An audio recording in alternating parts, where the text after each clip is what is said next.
7 દિવસ વરસાદથી રાહત મળશે, હવે ગરમીમાં શેકાવા રહેજો તૈયાર। ગુજરાતમાં વરસાદે વિરામ લીધો છે। રાજ્યમાં વરસાદની તોફાની ઇનિંગ બાદ મેઘરાજા થાકી ગયા હોય તેમ વેકેશનના મૂડમાં આવી ગયા છે। હવામાન વિભાગની આગાહી મુજબ આગામી 7 દિવસ સુધી ભારે વરસાદથી રાહત મળશે। રાજ્યના મોટાભાગના વિસ્તારમાં 7 દિવસ વરસાદના કોઈ એંધાણ નથી। રાજ્યમાં હળવાથી મધ્યમ વરસાદી ઝાપટા પડશે। છૂટાછવાયા વરસાદી ઝાપટા પડવાનું અનુમાન છે। સૌરાષ્ટ્ર કચ્છમાં આવનાર 7 દિવસમાં સૂકું વાતાવરણ રહેશે। અમદાવાદ અને ગાંધીનગરમાં આજે અને આવતીકાલે હળવો વરસાદ પડી શકે। અમદાવાદ ગાંધીનગરમાં તાપમાન 34 ડિગ્રી રહેવાનું અનુમાન છે। બીજી તરફ રાજ્યમાં વરસ્યો સામાન્યથી વધુ વરસાદ। 1 જૂનથી અત્યાર સુધીમાં 40 ઇંચ વરસાદ પડ્યો। રાજ્યમાં 46% વધુ વરસાદ ખાબક્યો। ગુજરાત પ્રાંતમાં 46% વરસાદ વધુ નોંધાયો, જ્યારે સૌરાષ્ટ્ર કચ્છમાં 73% વધુ વરસાદ પડ્યો। રાજકોટમાં એક દાદા 30 મિનિટમાં ઝાપટી ગયા 19 લાડવા, મહિલાએ આરોગ્યા 10 લાડુ। રાજ્યભરમાં ગણેશ મહોત્સવ ચાલી રહ્યો છે, ત્યારે રાજકોટમાં ગણેશ મહોત્સવ અંતર્ગત શહેરના રેસકોર્સ રોડ પર ભાજપ દ્વારા સિદ્ધિ વિનાયક ધામ ગણેશોત્સવનું આયોજન કરાયું છે, જેમાં વિવિધ સ્પર્ધાનું આયોજન થાય છે। સિદ્ધિ વિનાયક દ્વારા સતત 16મા વર્ષે લાડુ સ્પર્ધાનું આયોજન કરવામાં આવ્યું, જેમાં માત્ર 50 કિલો વજનના વડીલ ગોવિંદ લુણાગરિયાએ 19 લાડવા ઝાપટીને યુવાનોને પણ શરમાવી દીધા, તો ઘીથી લથબથ લાડુ ખાવામાં મહિલાઓનો પણ દબદબો જોવા મળ્યો। આ સ્પર્ધામાં 43 વર્ષીય સાવિત્રીબેન યાદવ 10 લાડવા આરોગી વિજેતા બન્યા, જ્યારે કે બીજા ક્રમાંકે 14 લાડુ આરોગનારા અશોક રંગાણી રહ્યા।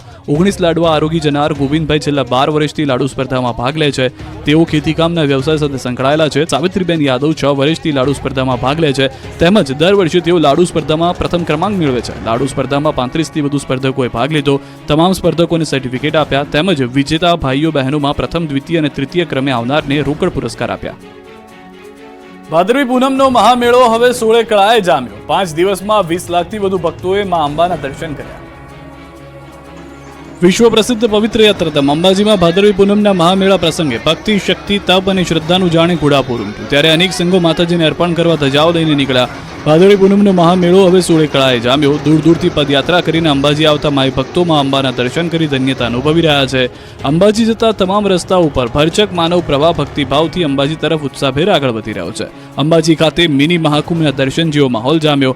અંબાજીના માર્ગો ઉપર હાથમાં ધજાઓ, મનમાં માત્ર ભક્તિ અને આનંદ, ઉલ્લાસ અને લાખો માઈ ભક્તોના અંબાજી પગપાળા જતા અંબાજીના માર્ગો સુહામણા બન્યા। શક્તિપીઠ અંબાજી ખાતે ભક્તોનો મોટો ધસારો જોવા મળ્યો। અંબાજી આવતા તમામ માર્ગો માઈ ભક્તોથી ઉભરાઈ રહ્યા છે। નાચતા ગાતા ભક્તો હાથોમાં ધજાઓ લઈને અંબાજી મંદિરે પહોંચી રહ્યા છે। 5 દિવસ દરમિયાન 20 લાખથી વધુ માઈ ભક્તોએ મા અંબાના દર્શનનો લાભ લીધો, ત્યારે કર્ણાટકના કેટલાક સેવાભાવી લોકો સેવા કરવા અંબાજી પહોંચ્યા છે। અંબાજીથી 3 કિલોમીટર દૂર આ કર્ણાટકના 8 જિલ્લા સેવાભાવી લોકો ઇડલીનો કેમ્પ રાખી પદયાત્રી જતા શ્રદ્ધાળુઓને ઇડલી પીરસી રહ્યા છે। અંબાજી ભાદરવી પૂનમના મેળામાં 1,20,000ની નકલી નોટ ઝડપાઈ। ભાદરવી પૂનમના મેળાનો આજે 5મો દિવસ છે। ધૂમધામથી આ જગત જનની માં અંબાના ધામે ભાદરવી પૂનમનો મહામેળો યોજાઈ રહ્યો છે, ત્યારે મેળામાં ભક્તોની ભીડનો લાભ ઉઠાવવા એક ગઠિયાએ નકલી નોટો ઘુસાડી। ભાદરવી પૂનમના મેળામાં ભીડનો લાભ લઈ નોટો વટાવવા આવેલા યુવકને બનાસકાંઠા એલસીબીએ ઝડપી પાડ્યો। અંબાજી ભાદરવી મહામેળામાં વટાવવા આવેલા શખ્સને 500ની 240 ડુપ્લિકેટ નોટ સાથે ઝડપી પાડ્યો। ડુપ્લિકેટ ભારતીય ચલણી નોટ 1,20,000 સાથે એલસીબીએ એક ઇસમને ઝડપી પાડ્યો। બાબરના બુરેઠા ગામના ભરત પ્રજાપતિને ડુપ્લિકેટ નોટ સાથે ઝડપી પાડ્યો। આ આરોપી પોતાના ઘરે કલર પ્રિન્ટરમાં નોટો છાપતો, ઘરે જ કલર પ્રિન્ટમાં 500ની ચલણી નોટ છાપી પ્રસાદીના કાઉન્ટર પર નકલી નોટો વટાવવાનો પ્રયાસ કરતા રંગે હાથે ઝડપાઈ ગયો। બધી જ નકલી ચલણી નોટનો નંબર એક જ હોવાનું જાણવા મળ્યું। કૌભાંડમાં અન્ય લોકોની સંડોવણીને લઈને પણ પોલીસે તપાસ શરૂ કરી છે। સુરત પોલીસ માટે 48 કલાક પડકારજનક। ઈદ અને ગણેશ વિસર્જનને લઈને 16,000 સુરક્ષા કર્મીઓ તૈનાત। સુરતમાં ઈદ અને ગણેશ વિસર્જન મોટા પર્વની ઉજવણી સાથે શહેરમાં ઉત્સાહ ઉમંગ જોવા મળી રહ્યો છે, સાથે જ ઉચાટભરી સ્થિતિ પણ જોવા મળી રહી છે। સૈયદપુરાની ઘટના બાદ શહેર પોલીસ તંત્ર બંને પર્વને લઈને સતર્ક થઈ ગયું છે। 2 દિવસ પર્વને લઈને 48 કલાક સુરત પોલીસ માટે ખૂબ જ પડકારજનક રહેશે। આ માટે સુરત પોલીસ જમીનથી લઈ આકાશ સુધીના દરેક ખૂણા પર નજર રાખી રહી છે। સુરત શહેરના 25 જેટલા અતિ સંવેદનશીલ અને સંવેદનશીલ વિસ્તારમાં પોલીસ ટીયર ગેસના સેલ સાથે ઊભી છે। ગણપતિ વિસર્જન અને ઈદે મિલાદના જુલુસને લઈ સુરત શહેર ફરી છાવણીમાં ફેરવાયું છે। ભાગળ 4 રસ્તા પર પોલીસનો ચુસ્ત બંદોબસ્ત જોવા મળ્યો છે। પોલીસ હેડક્વાર્ટરની QRT ટીમ અને રેપિડ એક્શન ફોર્સ તૈનાત કરવામાં આવી છે। કોઈ અનિચ્છનીય ઘટના ન બને તેને લઈને ઠેર ઠેર મોટી સંખ્યામાં પોલીસ કર્મીઓ તૈનાત છે। સુરતમાં 80,000 જેટલી મૂર્તિઓનું વિસર્જન કરવામાં આવશે, જેના માટે 16,000થી વધુ પોલીસ કર્મી બંદોબસ્તમાં તૈનાત છે। 320 ધાબા પોઈન્ટ રહેશે, જેના પરથી પોલીસ તમામ ગતિવિધિઓ પર નજર રાખશે। 3,000થી વધુ સીસીટીવી સાથે drone camera, body one camera, Vraj વાહનની પણ મદદ લેવામાં આવી રહી છે। સોશિયલ મીડિયામાં ખોટી અફવા ન ફેલાય તે માટે કંટ્રોલ રૂમની પણ ચાપતી નજર છે. સુરતમાં ગણેશ વિસર્જન વખતે હજીરામાં ક્રેન, ગેસ કટરની સંખ્યા વધારવામાં આવી. 600 સ્વયંસેવક ખડે પગે રહેશે. સુરત શહેરમાં મોટી મૂર્તિનું વિસર્જન શક્ય ન હોવાથી દર વર્ષની જેમ આ વર્ષે પણ 9 ફૂટથી ઊંચી મૂર્તિનું સુરતથી 35 કિલોમીટર દૂર હજીરાના બોટ પોઈન્ટ પર વિસર્જન કરવામાં આવશે. ગત વર્ષે 32 કલાક સુધી વિસર્જનની પ્રક્રિયા ચાલી હોવાથી આ વર્ષે ક્રેન, ગેસ કટર અને ફોર્ક લિકટર વધારી દેવામાં આવ્યું છે. સાથે સ્થાનિકો યુવાનોની મોટી ફોજ ઉતારવામાં આવી છે. રાજ્યના સૌથી મોટા ગણાતા ગણેશ વિસર્જનની તૈયારીઓ હજીરામાં પૂર્ણ થઈ. સુરતના હજીરા બોટ પોઈન્ટ ઓવારા ખાતે વિસર્જન માટેની તૈયારીઓ કરાઈ. સુરત શહેર પોલીસ કમિશનર અનુપમસિંહ ગેહલોત સાથે ઉચ્ચ કક્ષાના પોલીસ અધિકારીઓ હજીરા ખાતે સમગ્ર સ્થિતિનો ચિતાર મેળવ્યો. આવતીકાલે તારીખ 17 સપ્ટેમ્બરે ગણેશ વિસર્જનનો કાર્યક્રમ યોજાશે. 12 મહાકાય ક્રેનની મદદથી ગણેશજીની મૂર્તિનું વિસર્જન કરાશે. રાધે કૃષ્ણ ગ્રુપના સહયોગથી બોટ પોઈન્ટ ઓવારા ઉપર હજીરા ખાતે મૂર્તિઓ વિસર્જિત કરાશે. 600 સ્વયંસેવક સાથેની team 12 crane, 12 ફોર્કલિફ્ટ, 9 special gas cutter સહિતના સાધનો સાથે મૂર્તિઓના વિસર્જન માટે તૈનાત કરાઈ છે. પોલીસ અધિકારીઓએ કોઈ પણ ગણેશ મંડળને અગવડ ન પડે તેવા સૂચનો અપાયા. તો શહેરમાં 80,000થી વધુ મૂર્તિઓનું વિસર્જન થશે, જેને લઈને તંત્રે તૈયારીઓને આખરે ઓપ આપી દીધો. મહાનગરપાલિકા દ્વારા 21 કૃત્રિમ તળાવ વિસર્જન માટે તૈયાર કરવામાં આવ્યા, જેમાં 5 ફૂટ સુધીની મૂર્તિઓનું વિસર્જન કરવામાં આવશે. મોડી રાત સુધી વિસર્જન થતું હોવાને કારણે લાઇટ તેમજ સીસીટીવી સહિતની તમામ વ્યવસ્થા કરવામાં આવી છે. સુરતમાં 300થી વધુ બાળકોએ વાલીઓ સાથે કરી ગણપતિની પૂજા. સુરત શહેરમાં ગણેશ મહોત્સવમાં અનોખી પૂજા કરવામાં આવી. ગણપતિ પૂજા સાથે માતા પિતાની પણ પૂજા કરવામાં આવી. સુરતના પરમસુખ ગુરુકુળમાં 300થી વધુ બાળકોએ ગણપતિ પૂજન સાથે માતા પિતાની પૂજા કરી. સનાતન સંસ્કૃતિ અને પરંપરાને આગળ ધપાવવાનો પ્રયાસ કર્યો. બાળકો અને તેમના માતા પિતા વચ્ચેનો પ્રેમ સંબંધ મજબૂત બને અને સંસ્કૃતિમાં સમાવિષ્ટ રહે તે સુનિશ્ચિત કરવા માટે આયોજન કરવામાં આવ્યું હતું. હિંમતનગરના ગાયત્રી યુવા ગ્રુપ દ્વારા ગણેશ મહોત્સવમાં સ્વચ્છતા થીમ અંતર્ગત નાટક યોજાયું. ભારતભરમાં ગણેશ મહોત્સવની ઠેર ઠેર ઉજવણી થઈ રહી છે, ત્યારે હિંમતનગર ખાતે પણ ગણેશ મહોત્સવની રમઝટ ચાલી રહી છે. ગાયત્રી યુવા ગ્રુપ દ્વારા દર વર્ષની જેમ આ વર્ષે પણ ગણેશ મહોત્સવનું આયોજન કરવામાં આવ્યું છે. અહીં દરરોજ અલગ પ્રકારના કાર્યક્રમ યોજાતા હોય છે, ત્યારે એક નાટક કે જેમાં બેટી બચાવો, પાણી બચાવો સાથે સ્વચ્છતા રાખો જેવા મુદ્દાઓને લઈ કલાકારોએ અભિનવ કર્યો હતો. નરેન્દ્ર મોદી દ્વારા સ્વચ્છતા હી સેવા અંતર્ગત આયોજકો પ્રધાનમંત્રીથી પ્રેરાઈને આ નાટક યોજ્યું હતું. પોતાના ઘરથી પોતાના દેશને કઈ રીતે સ્વચ્છ રખાય તે આ નાટકમાં દર્શાવવામાં આવ્યું અને મોટી સંખ્યામાં લોકો પણ આ નાટક નિહાળી સ્વચ્છતા રાખવાની વાત સ્વીકારી હતી. ખંભાતમાં 10 ફૂટથી ઉપરની લગભગ 15 જેટલી ગણપતિ દાદાની મૂર્તિઓએ જમાવ્યું આકર્ષણ. દેશભરમાં ગણેશોત્સવની ધામધૂમથી ઉજવણી થઈ રહી છે, ત્યારે આણંદ જિલ્લાના ખંભાતમાં પણ ગણપતિ દાદાની ભક્તિમાં રંગમાં રંગાયેલા દ્રશ્યો જોવા મળ્યા. ખંભાત શહેરની અંદર 10 ફૂટથી ઉપરની લગભગ 15 જેટલી ગણપતિ દાદાની મૂર્તિઓનું સ્થાપન કરવામાં આવ્યું છે. સાથોસાથ નાની મોટી થઈને ખંભાત શહેરમાં 300 કરતાં પણ વધારે ગણપતિ દાદાની મૂર્તિઓનું સ્થાપન કરવામાં આવ્યું છે. બૃહદ, ખેડા અને આણંદ બંને જિલ્લાને ગણેશ મહોત્સવની ભેટ ખંભાતે આપી છે.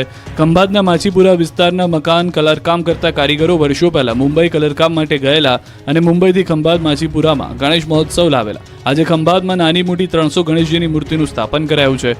ખંભાતના માછીપુરા વિસ્તાર અને ખારવાવડ વિસ્તારમાં 55 વર્ષ પૂર્વે ગણેશ મહોત્સવની શરૂઆત થઈ. વિવિધ થીમ આધારિત કેદારનાથ, નંદ બાબા, ભારતીય સેના, હાથી ગણેશજીની મૂર્તિ પર જળ ચડાવતા ગણપતિ આકર્ષણનું કેન્દ્ર છે અને રાત્રિના સમયે ગણેશજીની મૂર્તિને આકર્ષક રંગબેરંગી લાઇટો અને ડેકોરેશનના શણગાર, હવન, પૂજન, આરતી અને દાદાને થાળ ધરાવવામાં આવે છે, જેના દર્શન માટે મોટી સંખ્યામાં ખંભાતીઓ ઉમટે છે.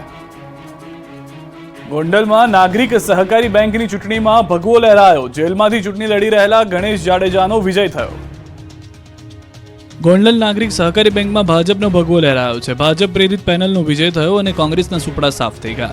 અગાઉ વિજય થયેલા કોંગ્રેસના યતીશ દેસાઈની હાર થઈ છે. રવિવારે ગોંડલ નાગરિક સહકારી બેંકની ચૂંટણી યોજાઈ. મોડી રાત સુધી મતગણતરીની પ્રક્રિયા હાથ ધરાઈ. મતગણતરીના પ્રથમ રાઉન્ડના 20 બૂથ અને બીજા રાઉન્ડના 10 બૂથ મળી કુલ 30 પેટીમાંથી 10,606 મત ભાજપને મળ્યા. ભાજપનો ભવ્ય વિજય થતા ભાજપના કાર્યકરો દ્વારા ફટાકડા ફોડી વાજતે ગાજતે જીતની ઉજવણી કરી. જેલમાંથી ચૂંટણી લડી રહેલ ગણેશ જાડેજાનો વિજય થયો, જ્યારે કોંગ્રેસના યતીશ દેસાઈનો પરાજય. ખેડા જિલ્લા મધ્યસ્થ સહકારી બેંકના કર્મચારીના મોત મામલે અન્ય કર્મચારીઓમાં રોષ ફેલાયો હતો, ત્યારે બેંકના ચેરમેન તેજસ પટેલે કહ્યું કે કર્મચારીના મૃત્યુની ઘટના દુઃખદ બાબત છે. બેંક મૃતક કર્મચારીના પરિવારને કાયદેસરનું વળતર આપશે. ચેરમેને પોતાના તરફથી ₹5 લાખ આપવાની જાહેરાત કરી. રાજકોટમાં રિવર્સમાં આવતી કાર હેઠળ કચડાયું માસૂમ ફૂલ. કાર હેઠળ કચડાઈ જતા એપાર્ટમેન્ટમાં રમતા માસૂમ બાળકનું મૃત્યુ. રાજકોટમાં દરેક માતા માટે લાલબત્તી સમાન ઘટના બની છે. તમારું બાળક ફ્લેટમાં એકલું રમતું હોય તેનું ધ્યાન રાખજો, કેમ કે રાજકોટ શહેરમાં મવડી નજીક હેમાદ્રી એક એપાર્ટમેન્ટમાં રિવર્સમાં આવતી કારે નીચે કચડાઈ જતા 1.5 વર્ષમાં માસૂમ બાળકનું મોત નીપજ્યું.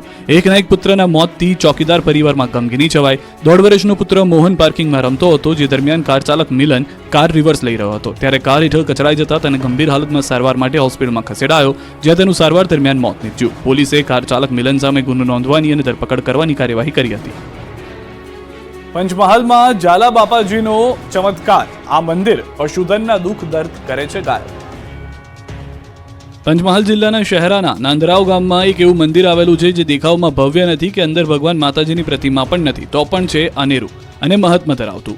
આ મંદિર દેખાવમાં સામાન્ય નાના ડેરા જેવું જ છે, જેમાં માત્ર એક જ દીપક પ્રગટાવવામાં આવે છે અને જે દીપક હજારો પશુપાલકોની આસ્થાનો દીપક વર્ષોથી બન્યો છે. આ મંદિર પશુધનના દુઃખ દર્દ દૂર કરે છે, ગાયબ કરે છે. દર વર્ષે ભાદરવા માસના બીજા રવિવારે એક મેળો યોજાય છે. આ પારંપરિક મેળાને ઝાલા બાપાજીના ધાર્મિક મેળા તરીકે ઓળખવામાં આવે છે.